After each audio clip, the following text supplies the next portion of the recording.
Yes, we are. No, we're not. Now we're Oh, live. wow. Are we Weird. It really says live? broadcasting. We're live. We're live. Awesome. I think we are. Hey, are we live? We're We're live. Yes, we're uh, live. Hey, everybody. If we're it's live. 201 if we're 201 if it's 201 Eastern, my goodness, it must be Ask the Agents. My name is William Bowles, and I'm a licensed associate real estate broker with the Corcoran Group in New York City. And I am here with my cohort, Samuel Austin Hoffman. He is a licensed real estate salesperson with Corcoran Group in New York City. We're Ask the Agents. We're live Tuesday at 2 p.m., every Tuesday at 2 p.m. Eastern. And Sam, I'm looking back. What threw me off to know whether or not we were live, I'm looking back at Said broadcasting. I'm looking back at last Tuesday on my timeline, and I'm wearing a No very clothes. similar shirt to last week. And last week I did not have a tie on like this week, so it was really throwing me off. But anyway, that's I fine. mean, it's a little bit hot I out. mean, it's hot. It's hot. So therefore, you have two tieless real estate agents here today. So I said there you broadcasting. go. Yes, Sam, we can hear you. What's going on? Nothing It's like much. it's It the is a first time we've Tuesday. done it. Yeah, right. No, it's misleading. It says broadcasting. You never know if it's actually broadcasting or not. It's Um, broadcasting. I see it on my timeline. no, Somebody jump we in are. and say hello to us so we know that we're broadcasting. Yeah, my wife has said it's her favorite time of the week, so it's definitely live. Favorite It is time of the week. Tuesday afternoon. The Major League Baseball All-Star Game is on tonight. So tell me Home what that run means to derby. you. So what is it, the home run derby? What do they have? Do they It's have the home yeah, run that was derby? last night. Tonight's the game. I mean, it's not like I feel like All-Star games haven't been big since like I used to watch basketball All-Star games back in the day when they were close and fun. Now I really don't watch any All-Star games of almost any sport just because I don't know. They're not really. Hello, Marjorie Dieback. How are you? Oh, Marjorie. Thanks for watching, Marjorie. Marjorie, I just got something in the mail from you. Thank you for giving that. Thank you for sending that to me. Probably the wrong address. Just kidding. Anyway, anyways, it is gloomy out. I think we're getting storms here today. But it's been pretty much in Storm. the 80s and 90s every day and sunny. So, Um, all right. So you say that do you think that the back to the baseball All-Star game, did that you think it changed because they're not close anymore? no, Like I how just think it's not just baseball all-stars. I think any all-stars, first of all, football is a fake all-star game because it happens, I think and it's they a don't week all before have the to Super play, a week right? before the Super Bowl and none of them play. And it's like, okay, basketball used to be the best to watch, but now it's so lopsided that typically teams are winning by like 50 points. I mean, and don't get me wrong, it's just fun because they just go all out and it's just kind of fun. Baseball is fine. I never really was into the baseball All-Star games. Yes, the home run derby is fun to watch. Just like in basketball, the slam dunk competition is amazing. All right. But that's my take, personal take on those All right. So that's sports. tonight. So the All-Star game is tonight. You'll be watching that?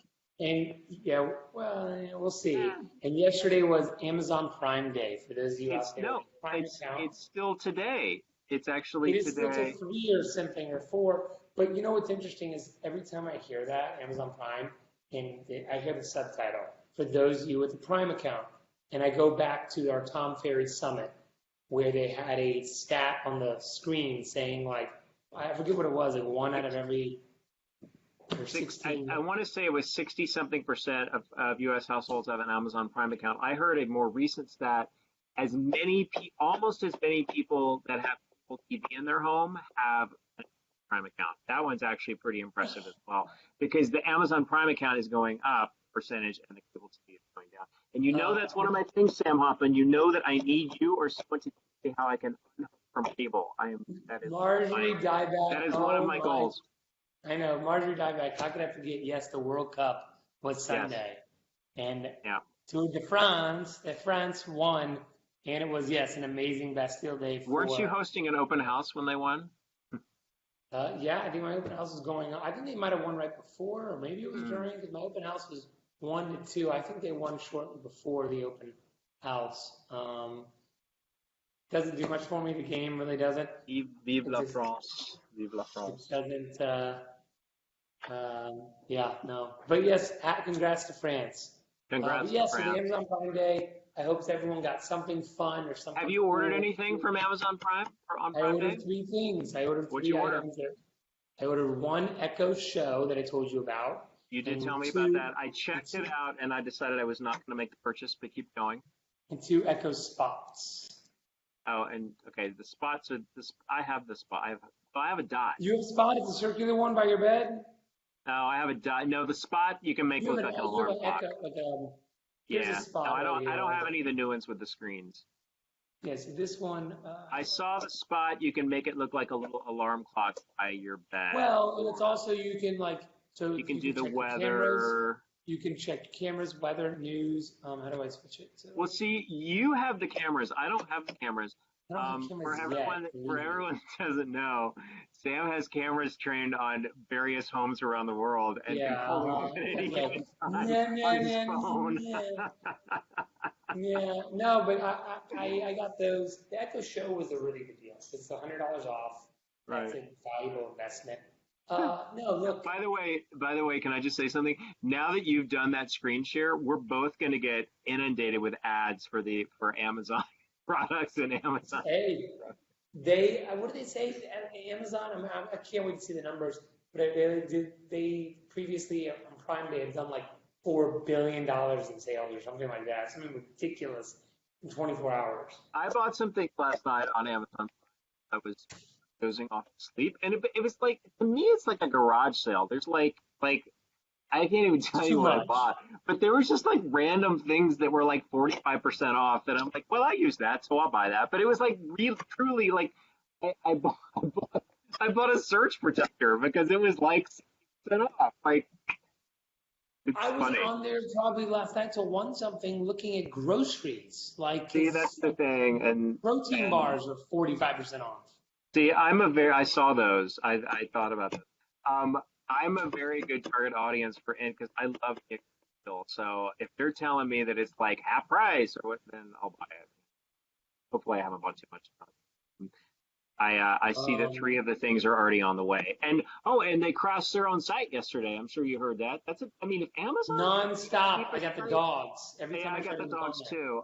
And I thought it was something I was doing, but yeah, you got beautiful puppies. I mean, they can't prevent it. Apple, when they release a new phone, a new product, their site crashes. They can't compete. When there's a hot ticket out, they can't compete. All these sites, you just can't prevent. You can't anticipate, or prevent it. It happens.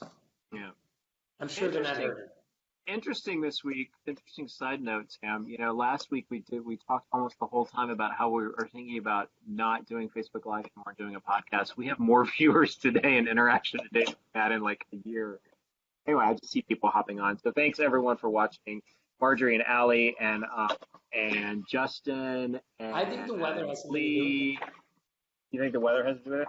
I think because it is overcast, it's gloomy out, people maybe are indoors more. I think people are telling us they would miss seeing our faces if we went The podcast rumor has spread. amongst the two of us. Um, what can I tell you? Okay, so you Let's asked talk me. shop. Let's talk shop a little bit. So we have some numbers that just came out yesterday from the June market. Let's look at Manhattan first. Actually, I would say top line is that activity's picking up a little bit in Manhattan, and there appears to be more of a divergence between how the co-op market is acting and how the condo market is acting. Those are the biggest housing stocks in the city. So let's see. Contract signed rose for co-ops, but fell by double digits for condos. All pricing metrics for condos decreased. Let's see. Price statistics for co-ops were varied. Depends on the price point that you're talking about. Average price per square foot remained relatively flat for condos, while it increased almost 30% for co-ops. So I call BS on that for two reasons. One is that it tells you that there were a couple of very large co-op sales, and two is you can't really quote square footage on co-op. So I don't love that little tidbit. Let's see, listed inventory for condos reached a 12-month high for the third consecutive month. There's an awful lot of condos for sale. And co-op inventory rose 33% to its highest level for any June since 2012. So there's a lot of stuff on the market. Average days on market stayed relatively flat for condos while it increased significantly for co-ops. What is the average? So let's see, for condos, the average sale price No. was 2.223 million. The median sale price 1.561 million. For co-ops, the average sale price 1.756 million. Median sale price 915,000. That's interesting. The median sale price for co-ops under $1 million. You don't see that very often. I was asking what the average number of days on market. Oh, so let's see. Average days on market for condos 125 days. For co-ops 90 days. Yeah, Wow. 100. Well, but you know what? Those condo numbers are they're skewed by new development. Yes. Let's talk about that for a second. If you are talking to your buyer or your seller, either or, I guess different scenarios. I guess your buyer first. If you're talking to a buyer you're working with, and they're looking at listings and they see one and they go, William, I really love that listing, but it's been on the market for 130 days. What is your first What do you tell them, or anything else? That it could be a great opportunity because it's been on the market so long. I mean, we need to analyze it and see if there's a Find out why.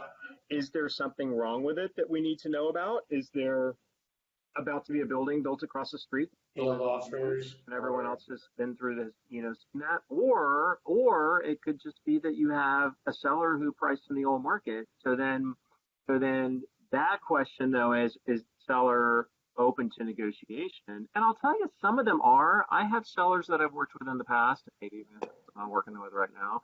They're negotiable, but they don't want to tip their hat to the market that much. They want to keep that negotiability padding in there. So they know that people are going to come in and negotiate with them because I'm telling them that and I'm showing all these statistics, but they don't want to reduce the price. So there are sellers out there who are going to be reasonable and negotiate with you, and you certainly try to do that if you have a buyer in that situation.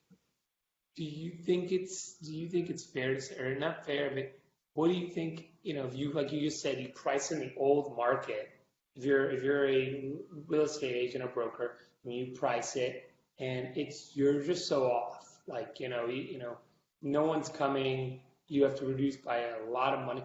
Do you think that's just unfair to say that the agent doesn't know what he's doing? He or she knows what he's doing? No, what's interesting? So it's interesting you asked that question. So I am working on getting a listing on the Upper West Side right now. I was, I think, the third agent that came in and priced it. I originally priced it about 3 weeks ago. I've since pulled my pricing down a little bit. I'm in active conversation with the owner on this, and he came back this morning and said, I don't really understand why your number's so much lower than everyone else's, and you're actually moving your number down. And so I went back and said, look, I'm in a good position to know what the market's really doing. And I actually said, look, I've done this many transactions this year. I have this many on the market. I would question whether the other people that are talking to you are as active in the market that I am. I'm on the front lines. I study the data. I see what's happening.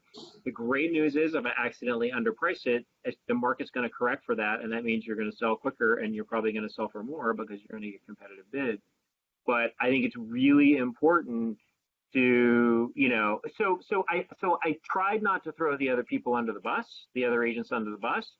And I wouldn't say they don't know what they're doing. I started the whole conversation with saying, I understand your frustration about this pricing, and this is the hardest market to price in 15 years. It is.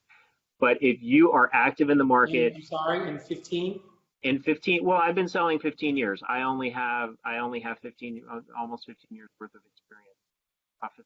It's because it's changing. It's a moving target, and also it's because it's very segmented. This particular property that I'm hopefully going to bring on the market soon needs a big renovation, and that's actually one of the segments that's struggling the most in the current market. With more to choose from, less people want to do a big renovation.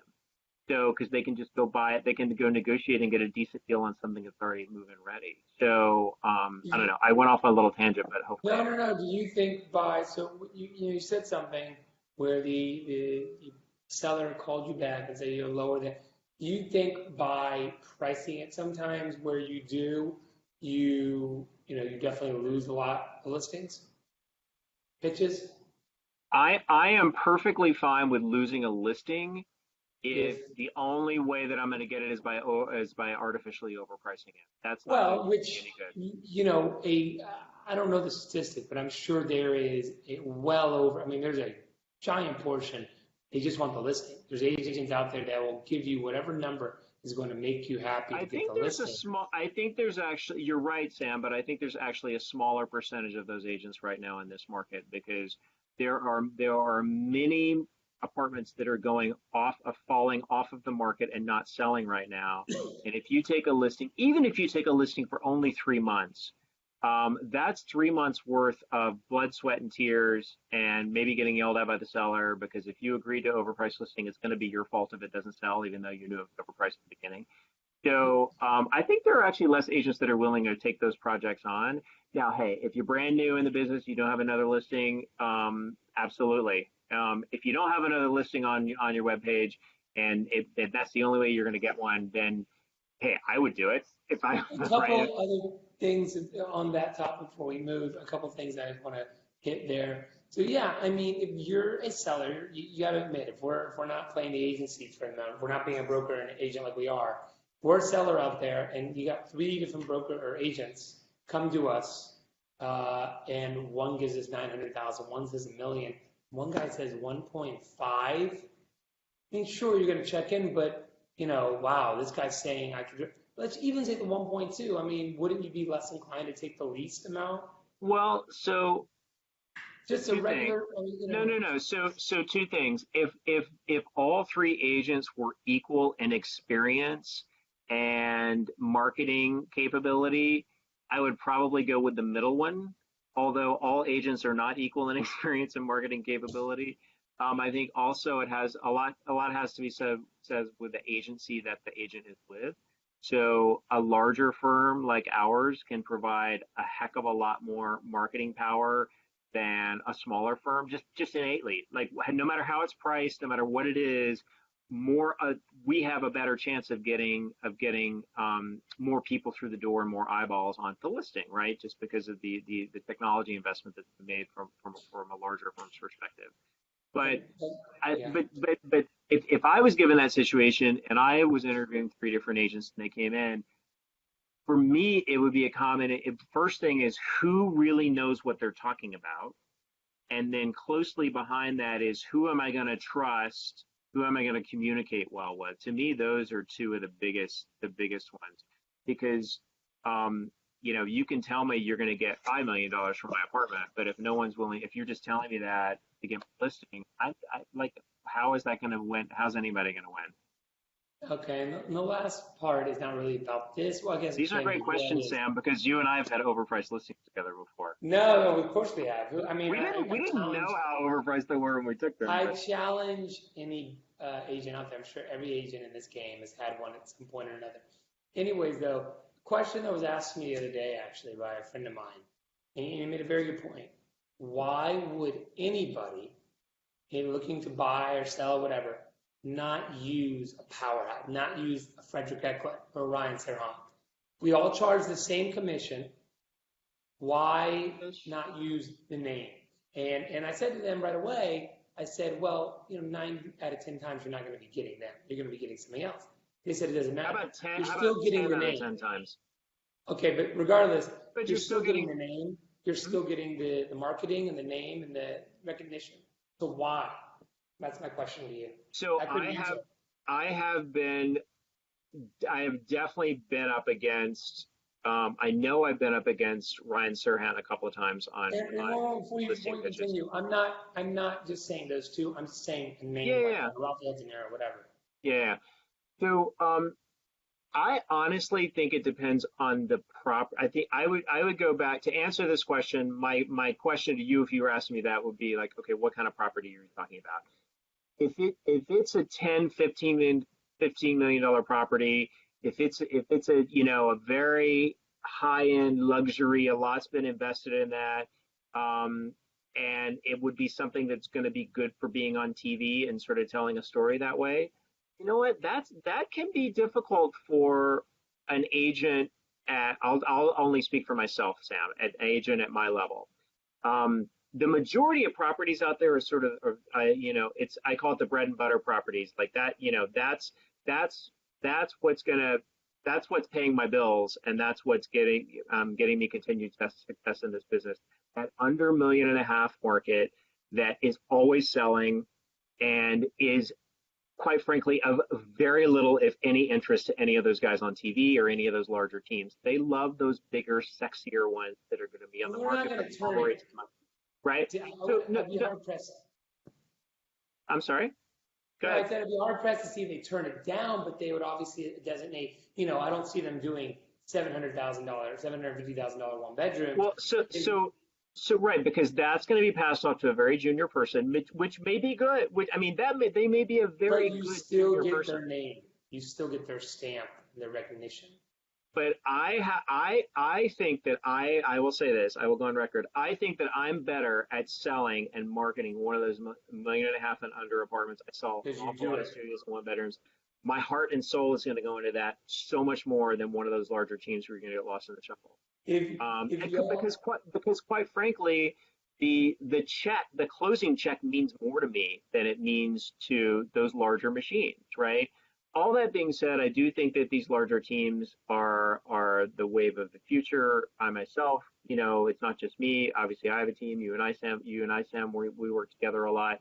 I think that I think where it's very difficult to compete right now as a real estate agent is the true solo agent. I think that's a tough. I think the next 5 years, that's going to be a tough road because everyone's expectation, back to Amazon, everyone's expectation is that you get things instantly and it's professional and systematized and you know what to expect. And you know how you do that? You do that with more than one person working for you in the real estate world. And I want to, for those of you out there, when William says he puts his heart and soul into this, this is a guy for $100 million property. No matter what property it is, he gets in there, he uses his hands, he lifts stuff, he does all the heavy lifting. He makes sure the color of flower is just right for your apartment. I'm a little psycho about it. Those photos are literally, he'll spend 2 hours in 600 square feet or 800 square feet just to make sure it all looks perfect. That is someone who puts their heart and soul into that. I appreciate that. Back to the group, my advice to any real estate agent that I ever meet these days or any new person, you got to join a team. Going into real estate as a solo person these days or 5 years ago, even when I did it, extremely difficult, extremely. You need to learn a team. And guess what? You're gonna be Superman. You're gonna be the bitch for a year. You're gonna do all the behind the scenes work, But that's where you learn it all. You're gonna learn. That's how you learn it. Exactly. That's how you learn it. Sheets and offering plans and just all that grunt work. You're gonna learn it, and that is invaluable. You're barely gonna make any money, but that is how you learn. You have to join a team, and I think you are right. In 5 years, it is going to be team-based completely. And yes, people want instant gratification. William Bulls, always when we do a listing together, you usually tell somebody, okay, they want the listing, they sign the paperwork, and then we say within about 48 hours, we have, or 72 hours, floor plan and photos, and it's up and active online. And sure, some of these places can do it in like 24 hours. Hell, I'm sure these people like Ryan or whatever, they have a camera guy on the move with them. But regardless, people want instant gratification. They want to sign that paper and they want their apartment listed to them yesterday. Yeah. So I don't think there's a right or wrong answer. But it was a great question, by the way. Whoever posed that to you. I do think a lot of it's property driven, but I think a lot of it too is who do you really want working for you. Hey, there are absolutely people that sign on with one of those larger teams that's on television because they want their property on television, right? And that's for someone at our level to do that. But Yeah. I still think that there's something to be said for, call it a small to mid-level team that's gonna really hustle for you. You're going to be available to your team, to the team lead. The team lead's really going to be running the show for you and not off shooting, whatever. Anyway, And not even that. I'm It's trying just not. like I'm trying people. not to bash. I'm actually No, no, trying no. not But to bash. people from over, you can't bash them. What they've done is No, just and that's outrageous. what I was going to say. Um, Whatever I can say about them, they are incredible they're marketers and incredible raking it in. business people. Yeah. Well, bravo. But regardless, people from overseas even, or people whatever, I want to sell my apartment with Frederick. I want it run. And it's not even the chance to be on TV. It's not even a chance to work with them. They just want to say, oh, my apartment's being listed with, blah, blah, blah, Deanna Corey. My apartment's been listed with Rafael De Niro. Oh my God, well, I get to meet Robert. And, it's all about that. But yes, where we come into play is the smaller, hands-on, put your whole heart on, put your whole heart and soul into it. But And, but I also feel like I feel like that there's an East Texas saying, there's a lid for every pot, right?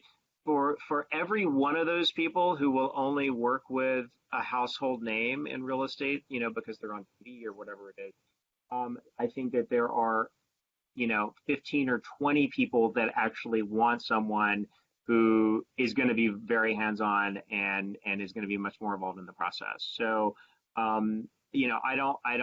don't judge people that, oh, well, I'll only be on this, I'll only be with this larger team.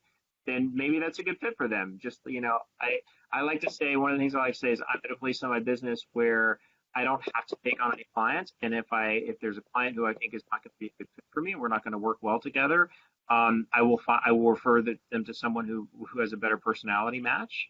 And no hard feelings, because there are plenty of agents out there who have that same personality match. I think this is a similar situation to that. Anyway, good question.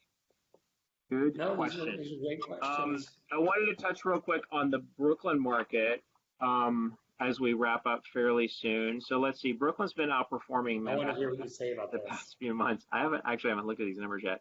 Let's see. South Brooklyn, strong South. That's not really that important. I'm just going to give you, it talks about new developments a lot. Let's see. Average and median sale price figures fell by 6% and 1% respectively.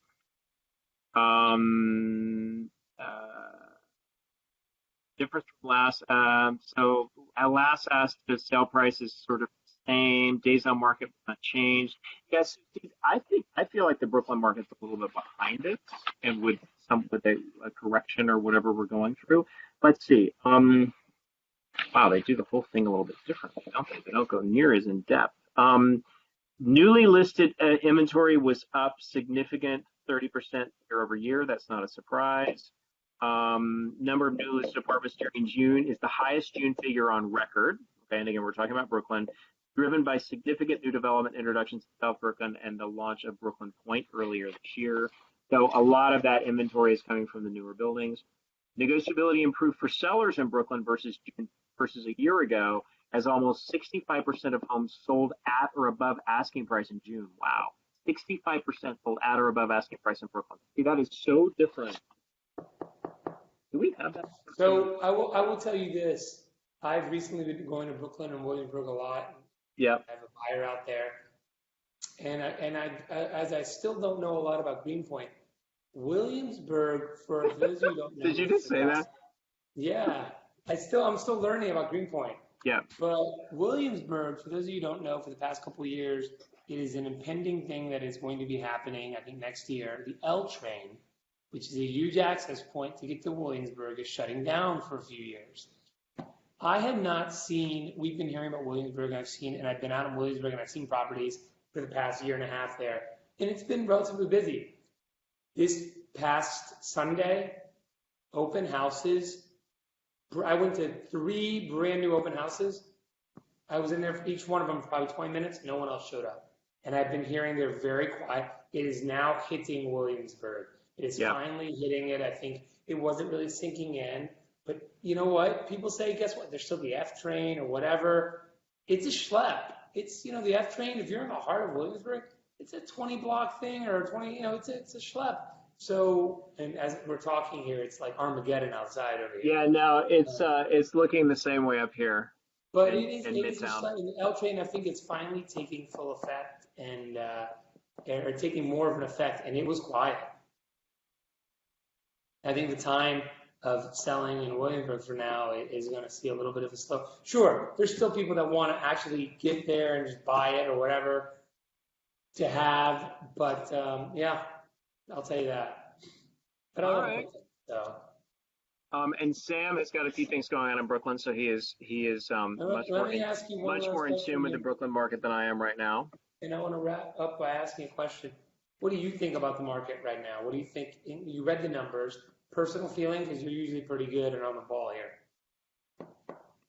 Purely personal. I think that we're seeing this little bit of uptick, which is a little bit of a seasonal uptick. Okay.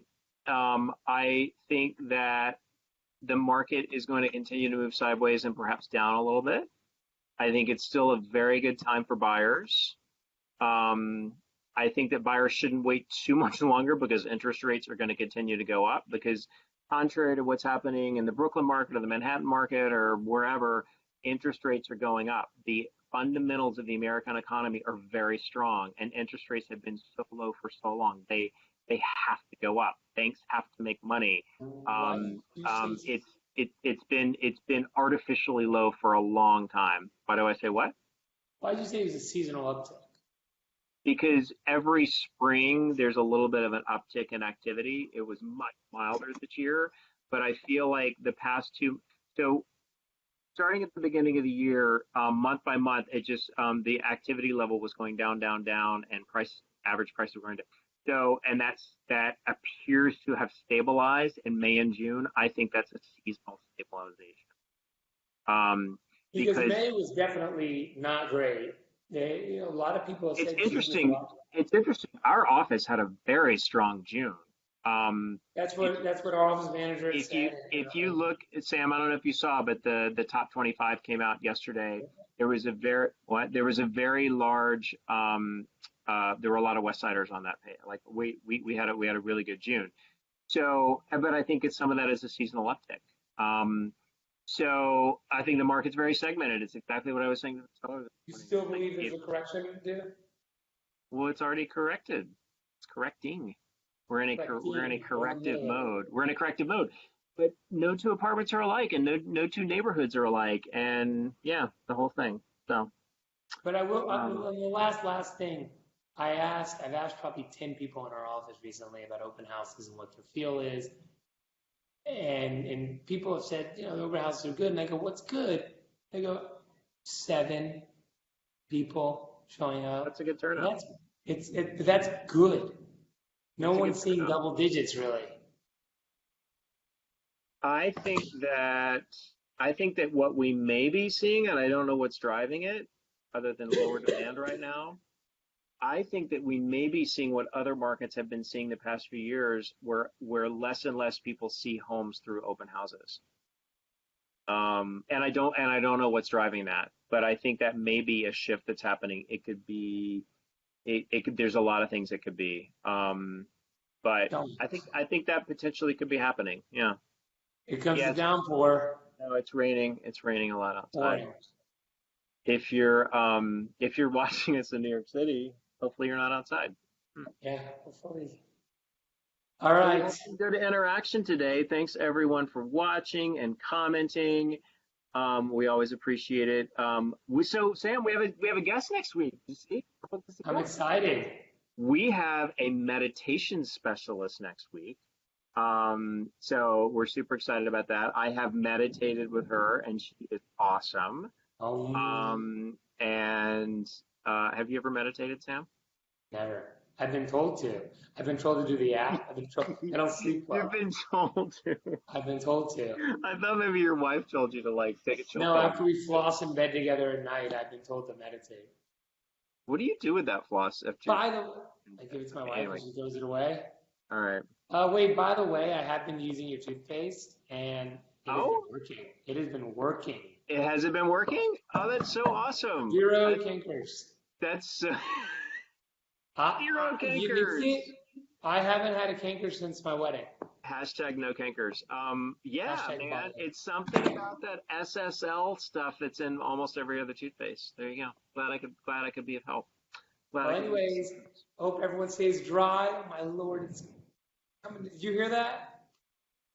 No, What? but you can't really see the park anymore though. So.